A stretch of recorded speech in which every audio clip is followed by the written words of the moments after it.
Hey folks, Joel Turner here with Iron Mind Hunting. Today I want to talk about target panic and buck fever and how these two demons are married. When you practice this summer, you know it's summertime out here and everybody's starting to shoot their bows, getting ready for season. But what are you really getting ready for? You're getting ready for an adrenaline-driven event, a high-stress shooting environment. When that big buck or that big bull steps into your window and you're going to take that shot, are you really practicing to overcome buck fever? Are you practicing to overcome target panic? When you go out and shoot and there's that little bit of a trigger punch, but you hit the X and you think, well, I'm good, you know, I hit the X. Well, the problem is that if you have that little trigger punch, or if you're shooting your stick bow and you get almost to full draw and you let it go, or you get to full draw and you're locked off target and you jump it up just a little bit to let it go, or maybe you drop your bow a little bit. We see the same thing in the compound world. If that pin's not perfectly centered where you want it, yes, it's going to move, but if it's not exactly on the spot, if it's held off slightly and then it's jumped to target or dropped to target and linked to another little trigger punch, but you still hit the X, you are practicing your own failure in high-stress shooting environments. Because what happens is you become ultra efficient during high stress. You revert back to all of the physical things that you have trained for. And that little jump to target or not quite getting to full draw, that becomes exponentially more efficient. Now remember, I did not say worse, it just becomes more efficient. So maybe you get to here with your trad bow, and when you shoot a bull elk, you're only gonna get to right here, right? So, or your pin's not on it, and you know your pin's not perfectly on it, but you'll switch instantly to autopilot if that's what you have trained to do.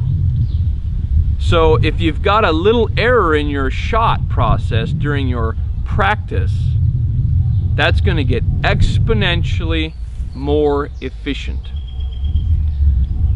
It's not like some mystical power is going to come down on you and hold your pin on the spot on the side of that big buck or the bull elk.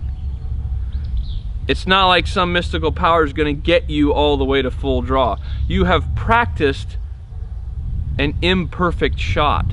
You have zeroed your bow to a pre-ignition movement. So how do we get around this stuff? How do we get around target panic and buck fever? You've got to practice the mentality of shooting. Making a decision, I will shoot this shot perfectly or I will not shoot it at all. That is the first step. That is the first decision for every shot. Because when you make that decision, I will shoot this shot perfectly or I will not shoot it at all, that starts your shot with a process. That starts your shot with options. I don't have to shoot this arrow, right? And you think, well, maybe that's ludicrous on a critter.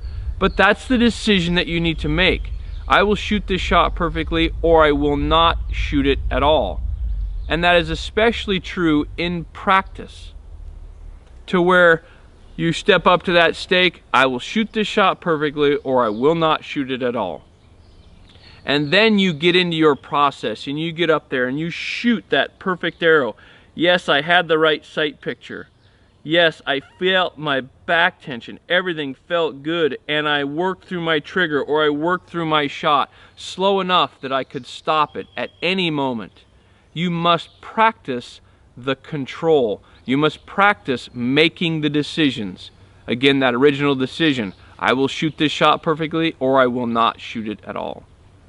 And then when you get to half draw, as you're pulling that bow back within the shot, that's when you make that half draw moment. I say to myself at that moment, I'm going to do this right. And that brings me back into the present so that I get to full draw and I get to my aim and exactly where I want to be on that critter. And then finally, the critical second, that third decision, the final knockout blow to autopilot. That's after my aim is complete, and for you shooting a release aid, that's after you've made the deep hook on the trigger, or maybe set your thumb on it, or if you're shooting a hinge, you have not yet started your rotation. If you're shooting a clicker on your stick bow, that's when you're at full draw, but you have not yet started that shot activation movement. That critical second, the 1 second in time after you believe the aim is complete, that is when I say to myself, here I go. That, for the third time in my shot, brings me back into the present. Now I remember all of those things on how to actually get through that trigger, whatever it may be for you, whatever your shot activation movement is. Those are the things that need to be practiced. Knowing what decisions to make, when to make them, and then specifically and scientifically how to carry them out. Those are the skills that you take with you. That is the blueprint for the controlled shot. That's what you take with you to the woods. Ladies and gentlemen, you must be able to predict your own future in shot control. You don't know whether you're going to make a great hit on that critter, but you have to know exactly how you're going to shoot that controlled arrow. Target panic and buck fever, the demons are married together. If you have a little bit of target panic, you're playing right into the hands of buck fever. Again, remember, you're going to become exponentially more efficient, not more accurate. The goal of the subconscious is always efficiency, not accuracy. So don't allow autopilot to shoot that shot for you this year. Know how to give him those 3 knockout shots. The original decision, the half draw moment, the critical second. Practice those this summer with every single shot that you shoot. Then you'll have the blueprint on how to actually do it. You take that blueprint to the woods with you.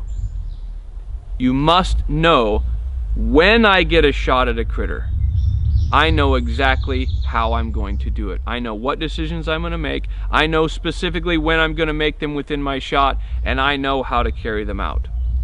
That is very powerful information that we bring you at Iron Mind Hunting. Thanks, folks.